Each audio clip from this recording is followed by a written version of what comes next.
Hi, my name is Leighton Jan. I'm Director of Development for the American Documentary and Animation Film Festival, also known as AmDocs. We have two great young filmmakers, Daniela Lubeck. Lubeski. Hmm. We tried to do it for rehearsals and I screwed it. Daniela Lubezki and Caroline Bomback. At least I'm 50%. Perfect. And they're part of the Medill program. And this year their entry is Oliver. I'll let one of you guys talk to explain the film. Okay, Caroline, you wanna? Sure. So Danny and I were in a documentary class last year, where we would go to Stateville, which is a correctional facility in Illinois once a week, and we would meet with a group of inmates who are part of the NPEP program, which is the Northwestern Prison Education Program. And we would work with them to hear what their passions were, what led them to the position they were in, studying with NPEP. And we worked with them to develop a story for this documentary. So we focus on Oliver Crawford, who's an inmate who was wrongfully convicted, and we focus on his relationship with his two children, his daughter and his son, and how his wrongful conviction has put a strain on their relationship, and how his whole extended family is working to try to hold the family together while he is in Stateville. And how old are his children? The two children are now in their 20s. You will see Olivier is featured in the documentary, and his son chose not to be a part of it. That being said, there's amazing interviews with other members of his family. We got to sit down with cousins, parents, family, friends, like you name it, everybody showed up for Oliver. What was it about Oliver that made you decide this was going to work for your project? Yeah, Oliver just had like the most charismatic personality, like the kindest, biggest heart. And at the core of all the men that we were working with, they were all just really passionate about education and learning and bettering themselves and coming out on the other end like better people than they had been in the past. And I think that it is so evident when you watch the film just how like big-hearted Oliver is as a family man and a student and a teacher. Um, so this is part of a overriding project that Brett Huffman, your instructor, is had started. What was your thought that when you took this class that you guys would be going to prison? Definitely. I think there was a lot of nerves just because we haven't been, speaking for myself, and I think Danny as well, I'd never stepped foot in a prison before. And I honestly really didn't know what to expect. I would like call my parents, and neither of them have had an experience like this. So I think there was just a lot of nerves about the unexpected and the unknown. But it was the best experience. And even the first day we came in, all the students in the class were just so welcoming. And I think it was just the most eye-opening, amazing experience. And I'm really, really grateful that I had the opportunity to be in this class. I think obviously there's just, you get in your head a lot when it comes to, am I saying the right thing? Am I wearing the right thing? Am I talking with the students in the right way? But I think that what made it really amazing was that the students in Stateville also express their own nerves and hesitations about working with Northwestern students on the Evanston campus. So I think that, yeah, I don't know, there was a mutual like bonding almost over the nerves coming into the experience, which was something really special. I agree. I think one of the biggest misconceptions was that there was like fear of danger or something like that. And like, at least in personal experience, my fear was like, oh my God, they're not gonna like me, or like, oh my God, like I'm not gonna know what to talk about, or I'm gonna say the wrong thing. I think that never one time in my entire experience there did I feel like I was put in a position where I was like uncomfortable or in harm's way. Everybody there was so welcoming. Like Caroline said, we got there the first day and they had all spread out, saving seats for us in between them, like really just wanting to chat and get to know us. Like the most important thing I think about filming a documentary was just getting to know the people we were in class with. What do you guys come away after making Oliver? What do you come away about your experiences, but also your thoughts about the legal system? Because obviously I think you mentioned briefly that you thought that Oliver was wrongly incarcerated, and I think some of the films from Medill that some of the people featured are wrongly incarcerated. What do you guys what do you guys learn from this experience that maybe you didn't know about the prison system and Yeah, just making film? definitely. I think that going into it, I had heard a lot about like, oh, like there are so many, I'm trying to think of the right word. There are so many issues with like the legal system right now, but I really think until you get in there and you see the people who are affected by it and you meet their families and you meet their spouses and you meet their kids, that you're like, wow, this is an issue that affects so much more than just like these X amount of people who are actually locked up on a day-to-day basis, but the people on the outside, it really does affect their entire lives. And I think that there is so much room for growth, and I think that there should be such an emphasis on education, and that programs like NPEP are so important and are truly, in my opinion, the best way to rehabilitate people and better them and ready them for reentering society.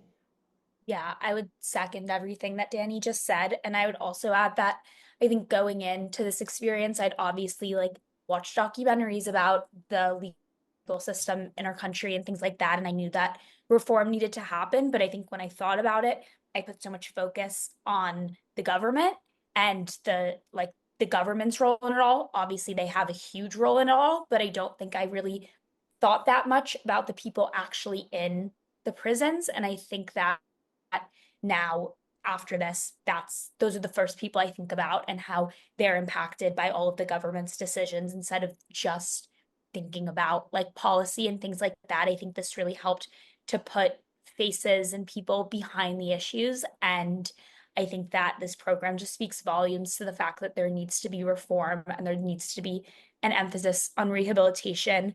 And it was really great to hear a lot of the NPEP students share how much this program has changed their lives and how much they wish that other people in these facilities had access to programs like this.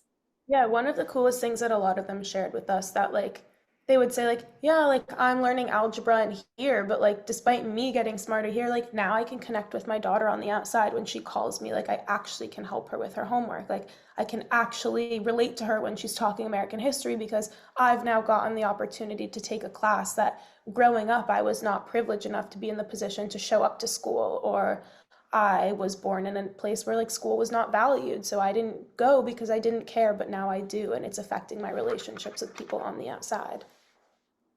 How does this experience shape you, and does it change your direction of what kind of journalist you want to be at? Well, let's start first of all. What kind of journalist do you aspire to become? I think that's a hard question, and I think I'm still definitely figuring it out. I've kind of known for a while that I don't want to be a like hard news reporter, but documentary and visual storytelling is something that really appeals to me. I haven't quite found my niche in terms of what department I think I fall into, but I love doing like research and development, and I love just getting to build those relationships, which I think you can do in so many types of jobs. But journalism really is the foundation for that. So I'm really glad that I kind of took the path that I have to get to where I am now. Caroline? Yeah. Well, this class was my first experience with documentary filmmaking. I'd been a fan of documentaries for a really long time, but this is my first time trying my hand at making one. And I think it really shaped my experience because I think now that's the type of journalism I'm really hoping to do in the future. Also, before this class, I really thought that I wanted to be like a music or film critic, and I wanted to do lifestyle journalism or entertainment journalism. And I'm not opposed to that, and I might still explore that. But I think this opened my eyes to the power of social justice and prison reform and yeah, social policy journalism in ways that I think I wasn't really exploring before. Because I just kind of, I don't know, went into Medill and was like, I don't think I want to be a political journalist. And I think that there's ways of covering humanitarian issues that don't need to be like, I don't know, covering Capitol Hill. Is that also a byproduct of that with this project? You can kind of see the impact that your journalism is having. Is that kind of what's kind of made you open your eyes from going from maybe, lifestyle or films, music to maybe this kind of journalism. I'm kind of interpreting it, but is that accurate, do you think? Yeah, I think this is definitely the most fulfilling and like important project I've ever worked on in my life. And it's definitely the thing that I'm most proud of that I've produced. And I've produced many articles and like concert reviews, and I love writing them and I'm proud of them. But I think that this just, yeah, holds like a very different place in my mind. And then what about the role that you think documentaries can play in journalism? I mean, I think you guys probably understand, journalism, there's been a real downsizing in, traditional media, and, there's obviously issues in this country about how people get information, what kind of information they get. After going through this class, where do you think the role of documentaries will play in in the culture? Yeah, I mean, I think they play a huge role. I think that people might not even notice how many documentary style digital pieces they're watching like throughout their lives, but they are. Even my friends are like, "Oh, like I don't watch documentaries." I come in their room and they're watching true crime. And even that like that is a documentary, that is somebody telling somebody else's story. And I think that as filmmakers or journalists, like you have the responsibility of like telling somebody's story with like the values that they want to uphold and like keeping true to their character and like to the events, because that is what people are going to see in mainstream media. Yeah, Yeah. I would. I agree. I also think the rise of like social media and short form video, I think that people just are reading less like traditional news. And I think that there's obviously like most people that I know have a Netflix account. And I think that the presence of documentaries on streaming platforms like that are so important to get news out to the general public. I think it's also so useful in a documentary when like a viewer can see the face and hear the voice of the person who is sharing their story, because a lot of these stories, like some of them are super fun. You'll watch like a baking documentary and you'll learn about some chef, but then some are super serious like Oliver, and like you're learning about his family and what they've gone through and how much they miss their family member. And I think without seeing them and hearing them and like their words and not just paraphrased passages of like what they've said or how they've expressed it, it's so powerful and it can make a huge difference. Have you guys talked about Oliver and getting into this film festival? What does he think about the fact that you guys got into a, pretty major film festival? We've spoken with his daughter and she's excited about it. We haven't had the chance to speak with him just because of like regulations that Oh, we are not in control of. But yeah, they're excited. I think they're excited to just have his story put out there. And I'm sure he's one of many people who have gone through something similar to what he's going through. And the story of his family applies to so many people as well, that I think just putting it out there means a lot to them. And having a group of people who are excited to hear about Oliver and like take the time to hear his story is important as well. Yeah. have you got? Oh, I'm sorry, Caroline. No, no, What were no. you I agree with everything Danny said. Okay. Have you guys had a chance to see your other classmates' documentaries? Obviously, you guys were all in the prison, and there's a couple other documentaries on different inmates. Have you had a chance to see the other ones? And what do you think you got? Do you guys collaborate a lot on this, or with your other classmates, or is it what was it? What was that process like? And did you get a chance to see the other classmates' projects? Yeah. Yeah, there was a screening at the end of the year for all of the documentaries that were made. And in terms of the collaboration, I would say that it was less so collaborating in terms of like the editing and the filming process, and more so collaborating in the sense of we were all going through this really unique experience by taking this class. And I think there was a lot of, I don't know, questions and like moral issues that would come up when it came to like reaching out to family members or certain questions that we would ask during interviews. And I think in that sense, we really relied heavily on each other on just talking through our own experiences and getting other people's opinions about the making of the documentaries and what kind of message was being communicated through them. So yeah, I think that there was definitely like a shared experience amongst the class that was like the main collaboration. I And agree, th- definitely. I think I think it's so cool that we got to all see each other's films kind of go from start to finish. And we were lucky enough to also watch them at Stateville, or at least like a rough cut of them. So we got to watch it not only with our Evanston peers, but our Stateville ones as well, and get their feedback and see their reactions and ask them, like, what more do you want to see? Like, how do you think we can strengthen this story? Because at the end of the day, like, they know their story better than anybody else. So it would be wrong for us to tell it without their opinions. Let's talk about Brent Huffman.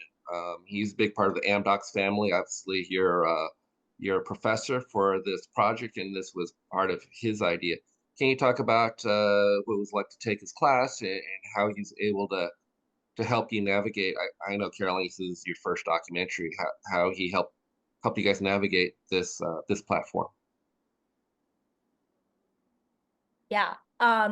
He, I thought that this was the best person to take my first documentary class with. I think that obviously he has so much experience himself, and he was really able to bring that to kind of guide us, but not be too hands-on. I think that that's always kind of a risk that you're taking with any journalism professor, that they're going to put too much of their personal style into your work. And I think that he did a really great job of being super responsive and giving us the information that we needed to make a documentary that was ours and that was Oliver's and that was the whole class's, and not something that he wanted us to make. I also think that there was things that came up in terms of us like reaching out to his family and things like that, that he was able to just give really good advice on because he has so much experience.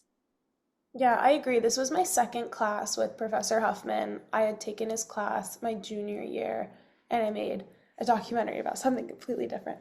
But my first year working with him, like Caroline said, I really admired the fact that he was like, okay, here's a camera, here's some lights, here's a microphone, like go do your thing, like come back if you have any questions. Of course, we had a million questions, but I learned so much more than I probably would have if we had been confined to like a classroom where we weren't actually doing. So I think he trusts his students a lot to kind of like listen to their gut and like follow their creative path. But he is definitely there and he understands what's going on and he has great advice about, as Caroline said, like speaking to the families and knowing what are like the aha moments in your documentary when your subject says something that like needs to be included, or how to kind of like politely probe at a topic that might be sensitive. Like he was great for navigating all of those situations.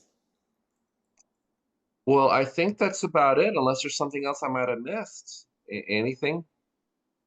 I think you No. got it covered. Yeah. Yeah. Well, before we went live, you guys said you weren't be able to make it, so I'm sorry you won't be able to come out to Palm Springs. It's beautiful this time of year. Hopefully, it can come out for Coachella at least. I I wish. wish. Have a great time there. We're bummed to miss it. Yeah. Yeah. Well, thank you very much again. To remind everyone, the American Documentary and Animation Film Festival, AmDocs, is March 27th through 31st at the Palm Springs Cultural Center. We have a lot of great films, including Oliver from Daniela and Caroline. Tickets are available now on our website, www.amdocfilmfest.com. Caroline, Danielle, thank you for your time. We look forward to watching your documentary, and we look forward to seeing what you guys produce in the future. I think you both have bright futures ahead of you. Thank you Thank so you. much. Nice to meet you. Nice Nice to to meet meet you. you.